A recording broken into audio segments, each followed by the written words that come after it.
পলাশিপাড়া মা শারদা রামকৃষ্ণ আশ্রম, মা সর্বমঙ্গলা মন্দির, কেদারেশ্বর মহাদেব।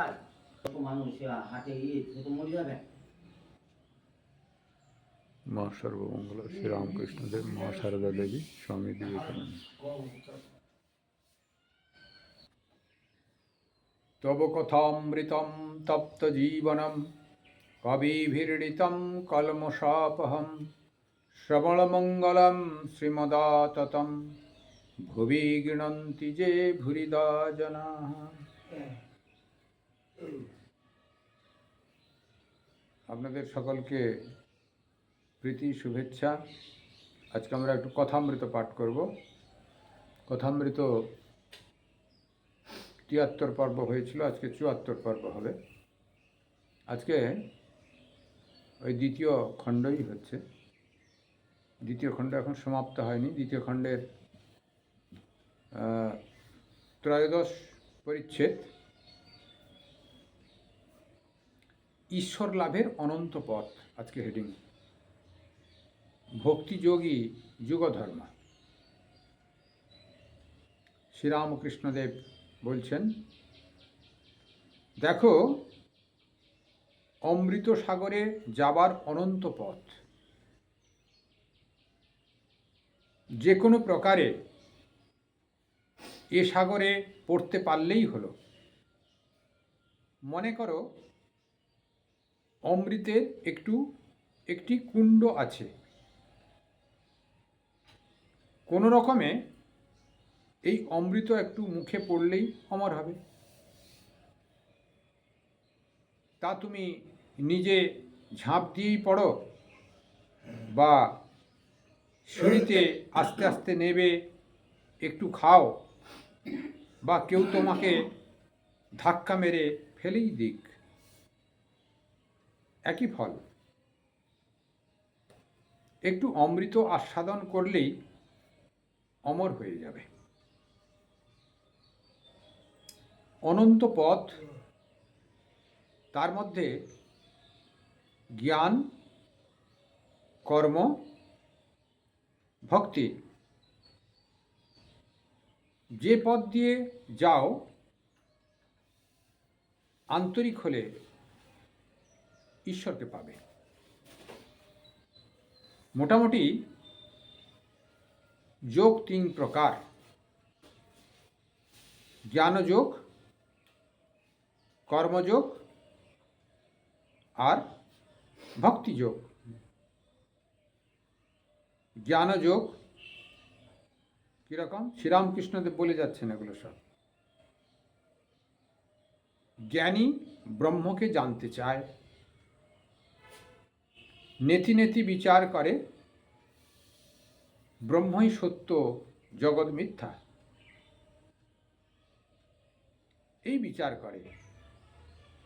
সৎ অসৎ বিচার। বিচারের শেষ যেখানে, সেখানে সমাধিস্থ হয় আর ব্রহ্মজ্ঞান লাভ হয়। তাকে বলে জ্ঞান যোগ। কর্মযোগ, কর্ম দ্বারা ঈশ্বরে মন রাখা। তুমি যা শিখাচ্ছ অনাসক্ত হয়ে প্রাণায়াম, ধ্যান ধারণাদি কর্মযোগ।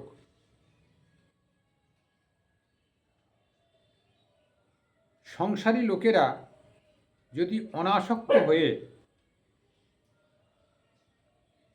ঈশ্বরে ফল সমর্পণ করে, তাতে ভক্তি রেখে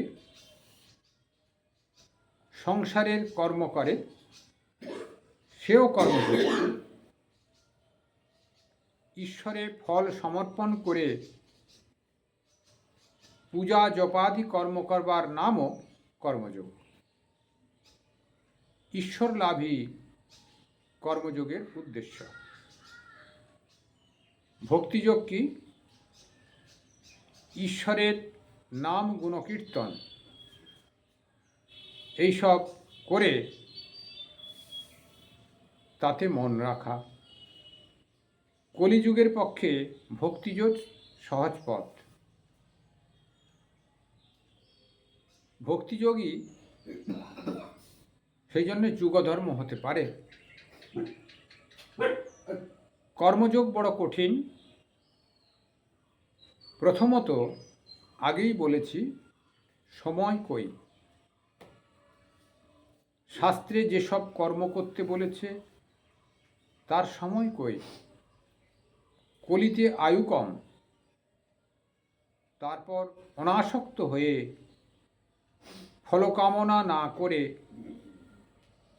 কর্ম করা ভারী কঠিন। ঈশ্বর লাভ না করলে ঠিক অনাসক্ত হওয়া যায় না। তুমি হয়তো জানো না, কিন্তু কোথা থেকে আসক্তি এসে পড়ে। জ্ঞানযোগও এ যুগে ভারী কঠিন। জীবে একে অনুগত প্রাণ, তাতে আয়ু কম। আবার দেহবুদ্ধি কোনো মতে যায় না। এদিকে দেহবুদ্ধি না গেলে একেবারে জ্ঞানী হবে না।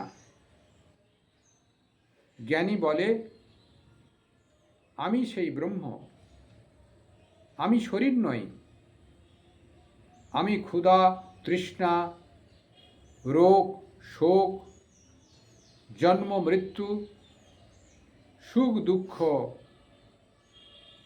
এ সকলের পার। যদি রোগ শোক সুখ দুঃখ এইসব বোধ থাকে, তুমি জ্ঞানী কেমন করে হবে? এদিকে কাঁটায় হাত কেটে যাচ্ছে, দরদর করে রক্ত পড়ছে, খুব লাগছে, অথচ বলছে কই হাত তো কাটে নাই, আমার কি হয়েছে? আমার কিছুই হয় নাই, আমি তো বেশ আছি। ভারী সুন্দর শ্রীরামকৃষ্ণদেবের কথামৃত একটু পাঠ হলো। তা শ্রীরামকৃষ্ণদেব ভক্তিযোগকেই যুগধর্ম বলছেন, এবং কর্মযোগের সঙ্গেই যেন রাজযোগও শ্রীরামকৃষ্ণদেব একটু জড়িয়ে দিয়েছেন, আলাদা করেননি। তা প্রথমে ঈশ্বর লাভের, আমাদের জন্মগ্রহণ যখন করা হয়েছে স্বরূপ সম্পর্কে জানতে হবে। এটি জানতে অজান্তে প্রত্যেক মানুষের ইচ্ছা জাগবেই কোনো না কোনো সময়। হয় সংস্কারের বশবর্তী হয়ে জন্মগ্রহণের পরে, নচেৎ পরিবেশ সাথ থেকে, অর্থাৎ ভালো পরিবেশে থাকতে থাকতে তার সংস্কার তৈরি হয়, নচেৎ খুব বিষয়ী লোক ধাক্কা খেয়ে ঈশ্বরের প্রতি আনুগত্য প্রদর্শন করেন, প্রথমে বাইরের, তারপর মনের, তারপর অন্তর্দৃষ্টি খুলে যায়। তা এই তিনটি ভাবনাতে মানুষ ঈশ্বরের প্রতি ধাবিত হয়। গীতাতে কিন্তু আরও অন্যরকম আছে একটু। তা যিনি অর্থাকাঙ্ক্ষী, যিনি জানার জন্যে জানেন, ভয় থেকে ভগবানকে জানার চেষ্টা করেন, এরকম নানা রকম সব কথা বলা হয়েছে। আর অর্থপিপাসু মানে মানুষ বসবাস করতে হলেও তো অর্থের প্রয়োজন। ভগবানের কাছে গিয়ে তাই বলে, আমাকে অর্থ দাও, আমি সংসার চালাতে পারছি না। অর্থাৎ সে ভগবানকে বিশ্বাস করে অর্থ চায়। সেটাও এক ভক্ত একরকম। বিপদে পড়েছে, হয়তো ভগবানকে মানে না, কিন্তু ঠাকুর বাঁচাও, ঠাকুর বাঁচাও। গুরুদেব, ওই আমাদের ঘরে যে গুরুটা এসেছিল ঠিক বলেছিল, ঠাকুর এখন বাঁচাও, বিপদে পড়েছে। অজান্তে তার ভিতর থেকে এটি বেরিয়ে আসে, সেও এক ভক্ত। কিন্তু এগুলো সবই হচ্ছে এর যারা এই সমাজের নিজের স্বার্থের জন্য কিছু চায়, এগুলো সবই হচ্ছে সকামী ভক্ত, অর্থাৎ এই ভক্তের মুক্তি হয় না, কিন্তু ভগবান কৃপা করেন, যে যা চায় তাই দেন। আর যিনি নিজেকে জানার চেষ্টা করেন বা তোমার স্বরূপ প্রকাশের, আমাকে এমন করে দাও তোমার স্বরূপকে যেন জানতে পারি, তিনি জ্ঞানী, তিনি জানার জন্য জানেন। এরকম গীতাতে 4 প্রকারের ভক্তের কথা বলা হয়েছে। আর এখানে শ্রীরামকৃষ্ণদেবও বলছেন, তো তাকে জানার অনন্ত পথ, তিনি অমৃতের সাগর স্বরূপ। আবার বলছেন যেন তেন প্রকারেণ অমৃত, এক বুঁদ পড়া নিয়ে কথা, মুখে পড়বে এইটুকু নিয়ে কথা। যেরকম সমুদ্র মন্থন হয়েছিল, ইন্দ্রের পদস্খলন হলো দুর্বাসার অভিশাপে। ইন্দ্র তখন যায় কোথায়? তখন যার সঙ্গে ঝগড়া করছিল অসুরদের সঙ্গে, তার সঙ্গে মিত্রতা স্থাপন করল। কি করা যায় দিয়ে সমুদ্র মন্থন শুরু করলো। অর্থাৎ ইন্দ্রেত্বের পতন না হলে সমুদ্র মন্থন হতো না। সমুদ্র মন্থনে অমৃত কলস উঠল। এইবার অমৃত কলস উঠলে এই অমৃত বিন্দু পাওয়া নিয়ে লড়াই, অর্থাৎ অমৃত বিন্দু পেলেই অমরত্ব হবে। তা আমাদের সাধন ভজন করে অমৃত হতে হয়, আর কেউ যদি একটু পেয়ে যায় তার তো হয়েই গেল। সেই জন্যে অমৃত কলস এই সমুদ্র মন্থনে উঠেছিল, তাই নিয়ে লড়াই হলো। ছলনার বশবর্তী হয়ে ভগবান দেবতাদেরই অমৃত ভাগ করে দিলেন। সে 2-1 রাহু কেতু, যাই হোক, অসুরদের ভিতর দিয়ে পড়ে গেছিল ভাগেতে ছদ্মবেশ ধারণ করে, তা সে হয়েছিল। কিন্তু তা অসুররা পায়নি, দেবতারা পেলেন। অর্থাৎ সাধন ভজন না করেও অমৃত বুঁদ পেয়ে গেছিলেন, ওদের বঞ্চনা করে, অসুরদের বঞ্চনা করে, কারণ জগৎ ধ্বংস করে দিবে সেই জন্য বঞ্চনা করতে বাধ্য হয়েছিলেন। আমাদের সমাজে নানা রকম অপদার্থ সমাজের অকল্যাণ করে সেরকম লোক থাকে, ভয়ে ভয়ে তাকে মান্যতা দেওয়া হয় অশান্তি করবে বলে, মন থেকে কিন্তু মেনে নেয় না। অসুরদেরও দেবতারা ভয়ে ভয়ে মান্যতা দিত। মানে ভয়ে ভয়ে মান্যতা দেওয়া মানে কোনো সময় এসে যদি উৎপাত করে, খাওয়া দাওয়ার সময়, একটু প্রমোদ করার সময়, সেই জন্যে তাদের ভয়ে ভয়ে সম্মান দেওয়া হতো। ঠিক সুযোগ পেয়ে পুরো গোড়া কেটে দেওয়া হলো, অমৃত এরা ভক্ষণ করে নিল, তাকে একবারই বন্ধ করে দেওয়া হলো। সেই অসুরকে জব্দ করতে হলে সময়ের অপেক্ষায় রাখতে হয়। তাকে যেন তেন প্রকারেণ আমাদের অমৃতত্ব গ্রহণ করতে হবে, অশুভ শক্তিকে নাশ করতে হবে, এটি মূল কথা।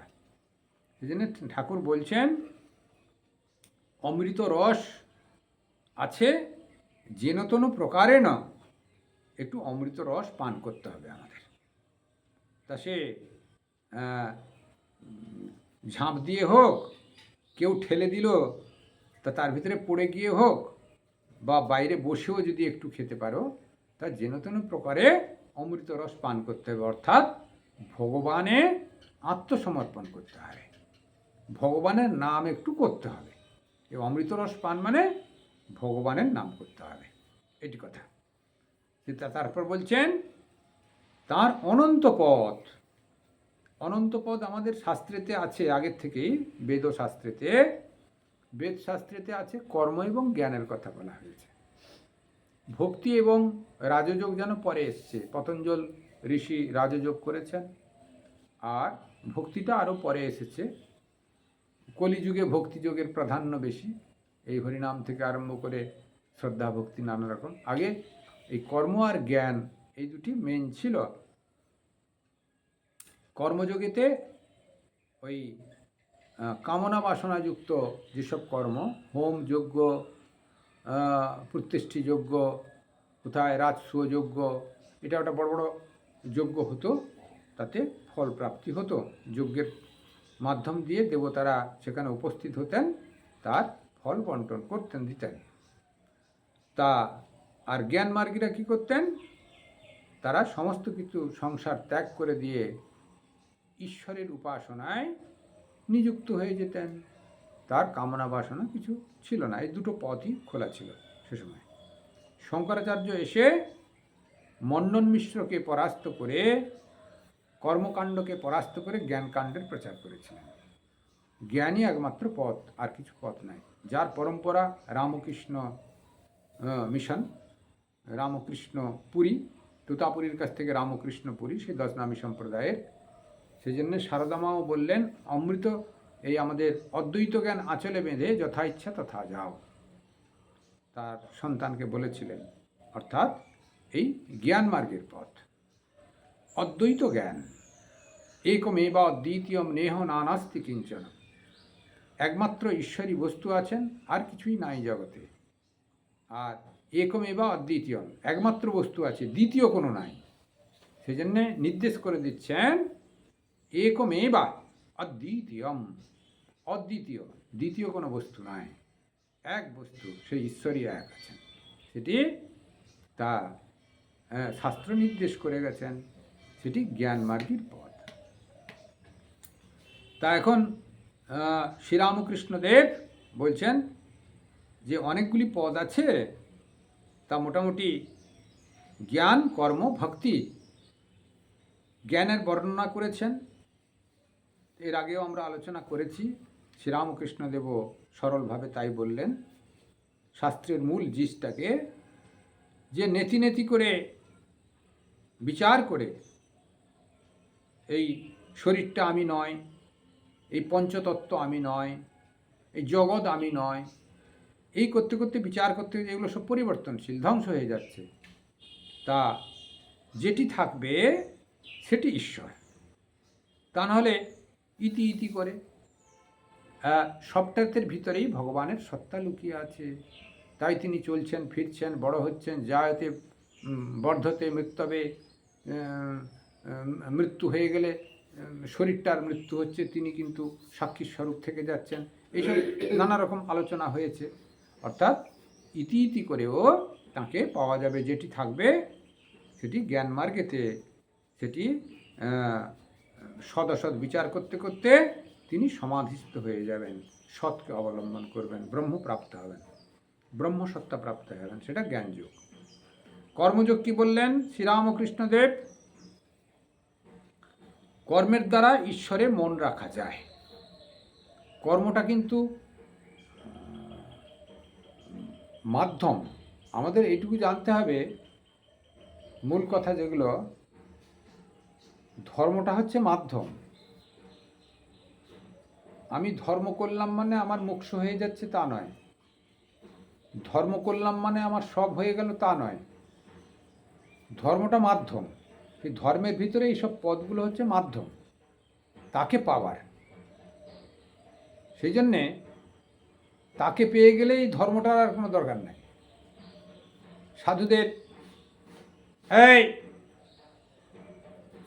সাধুদের আমাদের কুঠিয়াতে থাকে, সত্য থেকে ভিক্ষে করেন, শাস্ত্র অধ্যয়ন করেন, আর শরীর থাকলে বাহ্য করতে হবে, বাথরুমে পায়খানা করেন কি জল শৌচ করেন বাইরে, দিয়ে লাইফ কাটিয়ে দেন। অর্থাৎ অহং ব্রহ্মাস্মি কি প্রজ্ঞানং ব্রহ্ম মহাবাক্যের সাধন গঠন করেন শাস্ত্র অধ্যয়নের ভিতর দিয়ে। সেখানে বাইরের আর ওই ধর্ম আচরণের কোনো দরকার হয় না, তিনি ব্রহ্মজ্ঞানী হয়ে যান। এরকম আমাদের শাস্ত্রের সিদ্ধান্ত আছে।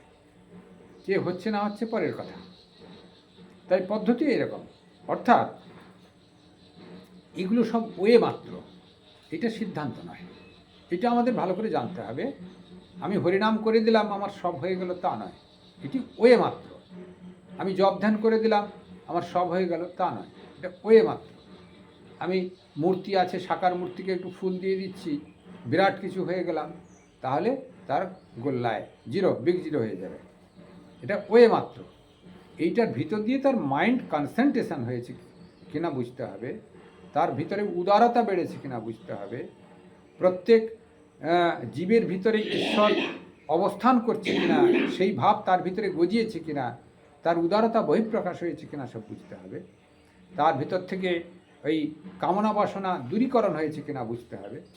যদি এইগুলো বোঝা যায় তার ভিতরে কিছু হয়েছে, তাহলে তিনি ঈশ্বরের দিকে এগিয়ে গেছেন বা ঈশ্বরের কিছু একটা ভাব তার ভিতরে প্রবেশ করেছে। কারণ সমুদ্রের দিকে যত এগোনো যাবে, সমুদ্রের সেই হিমভাব বা নদীর হিমভাব তার ভিতরে প্রবেশ করবে, ঠান্ডা ভাব একটা প্রবেশ করতে থাকবে, যে বুঝতে পারবে আমি নদীর দিকে এগিয়ে গেছি। বাইরের লোকও বুঝতে পারবে। তা সেই জন্যে সে নিজে যেরকম বুঝতে পারবে, বাইরের লোকও বুঝতে পারবে ভগবানের দিকে কতটা এগিয়ে গেছে। সেই জন্য এগুলো সবই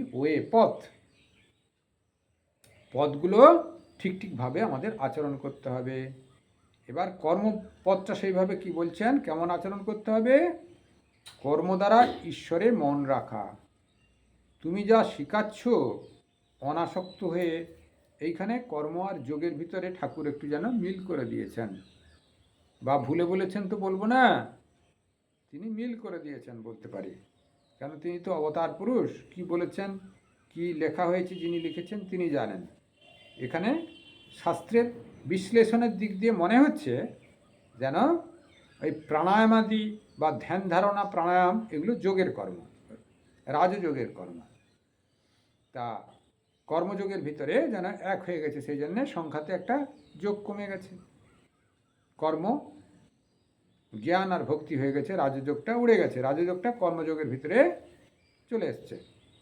ধ্যান ধারণা এগুলো সব কর্মযোগের ভিতরে ঢুকে গেছে। প্রাণায়াম, ধ্যান ধারণা এগুলো আমাদের বিশ্লেষণ করলে রাজযোগের ভিতরে পড়ে। যাই হোক, এই কর্ম এবং রাজযোগ একসঙ্গেই বলেছেন। সংসারী লোকেরা যদি অনাসক্ত হয়ে, এটি ভারী সুন্দর কথা বলছেন, গীতাতেও এই কথা আছে,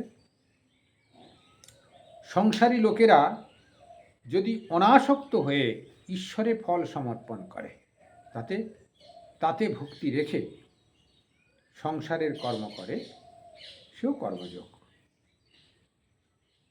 যেটা স্বামীজিও তুলে নিয়ে এসছেন, যে সবার সেবা করার কথা, কিন্তু ঈশ্বর জ্ঞানে।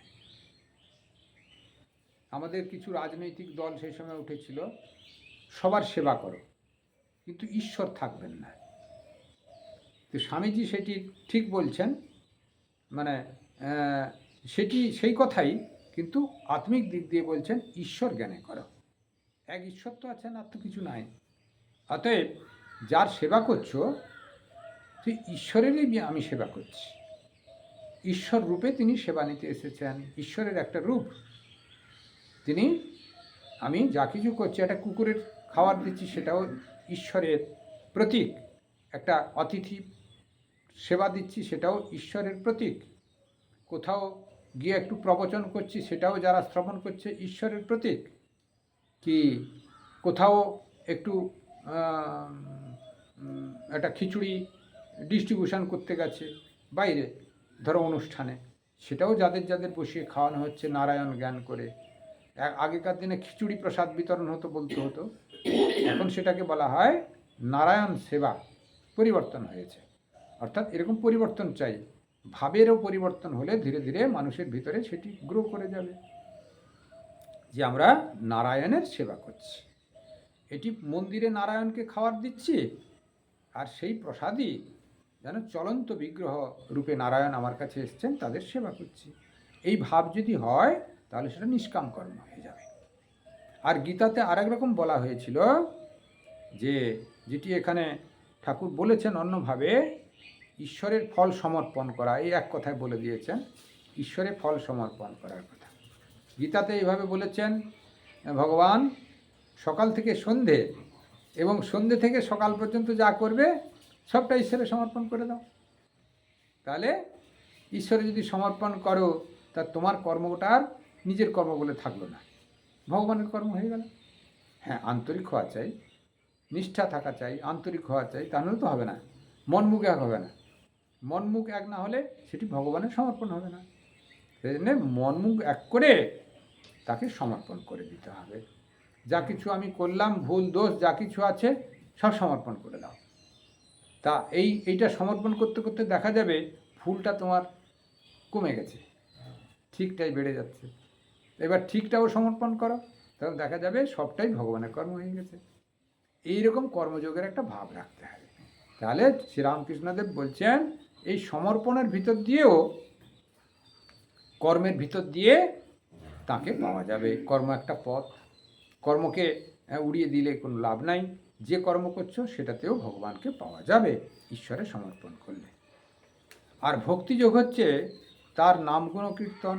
এই জপ, আমরা জপ করতে কেউ কেউ দীক্ষা নিলে তাদের আমরা বলে দিই সন্ধ্যে সকাল জপ করবে, একটু সাধন ভজন করবে, খণ্ডনভব বন্দনা আমাদের যে পদ্ধতি আছে, কি যদি সেটি কারুর সম্ভব নাও হয় অন্তত দুবার দুটো টাইম ইষ্টের স্মরণ করে, গুরুর স্মরণ করে একটু জপ করবে, তার পদ্ধতি হিসেবে বলে দেওয়া হয়। অর্থাৎ এই জপটাও তার স্মরণ মনন, অর্থাৎ জপাদি কর্ম তাঁরই স্মরণ মনন। এটিও নাম গুণকীর্তনের মতো জপ, জপ ধ্যান নাম গুণকীর্তনের মতো সে একই বেশ। তা সেটি হচ্ছে ভক্তিযোগের ভিতরে পড়ে। তারপরে বলছেন কর্মযোগ বড় কঠিন, কারণ অজান্তেই নেম ফেম যাকে বলে প্রতিষ্ঠা এসে পড়ে, নাম এবং প্রতিষ্ঠা। আর বৈষ্ণবরা বলে প্রতিষ্ঠা সুকরি বিষ্ঠা, অর্থাৎ সুকরি বিষ্ঠাকে লোকে ঘৃণা করে। কুকুর আর শুয়োরের পায়খানাকে, যেন গরুর পায়খানাকে মানুষ শ্রদ্ধা করে, কোনো জায়গা পবিত্র করতে হলে লাগায় গঙ্গা জলের মতো মান্যতা দেয়, তেমনি শুয়োর আর কুকুরের পায়খানাকে অশ্রদ্ধা করে বা অপবিত্র জ্ঞান করে। সেই জন্যে বৈষ্ণবরা বলে ওই নাম, অর্থাৎ নাম আর যশ প্রতিষ্ঠা যাকে বলে সুকরি বিষ্ঠা, যশ প্রতিষ্ঠা সুকরি বিষ্ঠা, সুকরি বিষ্ঠা, সুকরি বিষ্ঠার সঙ্গে তুলনা করেছেন বৈষ্ণবরা। বাস্তব জগতে তাই, যে প্রতিষ্ঠা চায় তার প্রতিষ্ঠা হয় না, আরও ওই সুকরি বিষ্ঠাই হয়ে যায়, পরে ধাক্কা লাগে আর কামনা বাসনে যুক্ত হয়ে যায়। মঠ মিশনে এরকম সিস্টেম আছে, রামকৃষ্ণ মঠ মিশনে যিনি কাজ করতে বেশি পটু, কাজ করতে চান তাকে তপস্যায় পাঠানো হয়, আর যিনি তপস্যায় করতে চান তাকে ধরে এনে কাজকর্মে লাগানো হয়। কারণ হচ্ছে যিনি তপস্যা চান তার মাইন্ড কনসেন্ট্রেট হয়ে গেছে, তার দ্বারা নিষ্কাম কর্ম সম্ভব। আর যিনি কর্ম বেশি করতে চান তার মন চঞ্চল হয়ে গেছে, মাইন্ড বসাতে পারে না, তাই কর্ম করে সময় নষ্ট করবে, তাকে তপস্যায় পাঠাতে হবে কিছুক্ষণ মাইন্ডটা কনসেন্ট্রেট করার জন্য, সাধন ভোজন করে মশগুল হয়ে যাক, তখন নিষ্কাম কর্ম হবে। সেই জন্য নিষ্কাম কর্ম কঠিন বলা হচ্ছে কেন, মনটা প্রতিষ্ঠার দিকে এগিয়ে যায়। কিছু কাজ করলেই নাম আর যশ খুঁজতে আরম্ভ করে, আমার নাম প্লেটে লেখা আছে কিনা, আমি আমাকে দুজন বাহবা দিচ্ছে কিনা, আমি যে এই মন্দিরটা করলাম দুজন এসে সেলাম ঠুকছে কিনা, কিন্তু যে সবার পয়সা নিয়ে করা হয়েছে তার তখন জ্ঞান থাকছে না। তো সেই জন্যে যে ভগবানের মন্দির ভগবান নিজেই করেছেন, ভগবানের এই উৎসব ভগবান নিজেই করাচ্ছেন, এই ভাবনাটা খুব কম জনের আসে। সেই জন্য বলছেন এই নেম, এই নাম আর প্রতিষ্ঠাতা এসে পড়ে কোনো রকম করে, তাই কঠিন। কিন্তু এটাকে যদি মেনটেনেন্স করা যায় সেটা সোজা হয়ে যাবে। স্বামীজি বলছেন বসে থাকলে তো তমগুণ আসবে, তাই রজগুণকে জাগ্রত করতে হলে কর্ম করতেই হবে। খাওয়া দাওয়া যেরকম করতে হবে সেরকম কর্ম তো লেগে থাকতে হবে, তখন রজগুণ আসবে, তার দ্বারাই আবার নিষ্কাম কর্মের প্রতিষ্ঠা হবে। যেন বসে থাকলে কাজ নেই, কর্ম করতে হবে। জ্ঞানযোগও এই যুগে ভারী কঠিন, ঠাকুর বলছেন বিশ্লেষণের করতে গিয়ে, বলছে জীব একে অন্নগত প্রাণ, আয়ু কম। জ্ঞানযোগ হচ্ছে কি, ওই সদসৎ বিচার করতে করতে, শাস্ত্র অধ্যয়ন করতে করতে সময় বেশি যায়, কথা বলছেন। আবার কোনো কোনো শাস্ত্রতে বলছে জ্ঞানযোগ হচ্ছে খাড়া, যেরকম আমরা অমরনাথ গেছিলাম, বালতাল দিক দিয়ে খাড়াই পথ, একদিনে উঠে যাওয়া যাবে, একদিনে নামা যাবে শ্রীনগরে। আবার চন্দনবাড়ি দিয়ে 3 দিন হেঁটে হেঁটে হেঁটে হেঁটে পৌঁছানো যাবে, কিন্তু সেটা গুরুত্ব নাই। একটু হাঁটলেন, এক জায়গায় ভোজন করলেন, একটু বিশ্রাম নিলেন, হাঁটার সময় একটু পরিশ্রম কম, ঢাল পথ। যেরকম আমাদের ঘরে সিঁড়ি যদি কম থাকে ছাদে ওঠার পরিশ্রম বেশি হয়, হাঁটু ভাঙা সিঁড়ি বলে। আবার যদি একটু ঘুরিয়ে পেঁচিয়ে সিঁড়ি করে দেওয়া যায়, ঢালটা একটু বেশি হয়, তখন উঠতে আরাম হয়। সেই হিসেবে সময় বেশি লাগে, সময়টা বেশি যাবে। তা সেই জন্যে জ্ঞান পথে খুব খাড়াই পথ, সাধারণ মানুষের পক্ষে অযোগ্য ধরে নেওয়া হয়, পড়ে যাওয়ার সম্ভাবনা বেশি, বিচার করতে পারে না, সদস্যর বিচার করতে গিয়ে অসৎটাকেই নিয়ে বেশিটা বসে পড়ে, সৎ আর পায় না। সেই জন্য জ্ঞানপথ কঠিন কথা বলা হচ্ছে। সাধকদের ক্ষেত্রে ঠিক আছে, যারা শাস্ত্র অধ্যয়ন করে, হ্যাঁ, জ্ঞান চর্চা করে, আমি জ্ঞান চর্চরি বলি, তা জ্ঞান চর্চা করে, তা সে তাদের পক্ষে ঠিক আছে। সাধারণ লোকের পক্ষে নিষ্কাম কর্মযোগী ভালো, আর তার সঙ্গে ভক্তিযোগ, জ্ঞানমিশ্রা ভক্তি। ঠাকুর আরেক জায়গায় বলেছেন কোথাও কোথাও জ্ঞানমিশ্রা ভক্তি। জ্ঞানমিশ্রা ভক্তি মানে কি? তুমি ভগবানের ফুল দিচ্ছ, মুখোচ্ছ, তমুক করছো, তোমার জ্ঞান নাই, ভালো মন্দ বিচার নাই। তুমি হয়তো পায়েস রান্না করছো, জ্ঞান নাই বলে পায়েসে চিনি দাও, কি দুধ ফুটাতে গিয়ে পুড়ে ফেলেছ, সেটা কি পায়েসের টেস্ট হবে? হবে না। সে ভক্তির ভিতরেও তোমাকে জ্ঞান ঢুকাতে হবে, কি কি উপকরণ দিয়ে, কতটা পরিমাণ জাল দিলে, কি কি পরিস্থিতি হলে পায়েসটা সুস্বাদু হবে, কি কি ফর্মুলা দিলে, ওটাকে জ্ঞান। অর্থাৎ ভক্তির ভিতরেও জ্ঞান ঢুকতে হবে। জ্ঞান মিশ্রা ভক্তি হলে তাড়াতাড়ি ঈশ্বর লাভ হবে। তা আজকে এই পর্যন্ত থাকুক। সর্বে ভবন্তু সুখিনঃ, সর্বে সন্তু নিরাময়া, সর্বে ভদ্রাণি পশ্যন্তু, মা কশ্চিৎ দুঃখমাং ভবেৎ।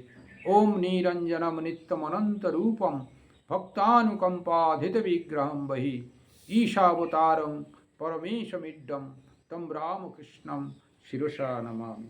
আপনারা সকলে কথামৃত শ্রবণ করবেন। আজকের ভারী সুন্দর ঠাকুর শ্রীরামকৃষ্ণদেব বললেন, তার আলোচনা হলো। আপনারা সকলে শ্রবণ করবেন, শেয়ার করবেন, পারলে লাইক করবেন। কল্যাণমস্তু, কল্যাণমস্তু, কল্যাণমস্তু।